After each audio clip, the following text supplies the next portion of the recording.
अस्सलाम वालेकुम नाज़रीन, welcome to my YouTube channel. रोने वाला पत्थर। हज़रत ईसा अलैहिस्सलाम एक पत्थर के करीब से गुजरे जिसकी दोनों तरफ से पानी बह रहा था। किसी को मालूम ना था कि ये पानी कहाँ से आ रहा है और कहाँ जा रहा है।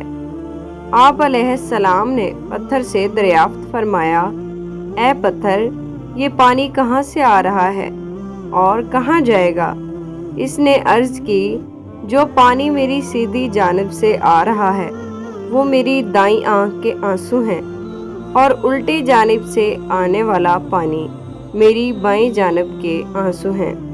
आप अलैहिस्सलाम ने पूछा, तुम ये आंसू क्यों बहा रहे हो? पत्थर ने जवाब दिया, अपने रब के खौफ की वजह से कि कहीं वो मुझे जहन्नुम का ईंधन न बना दे।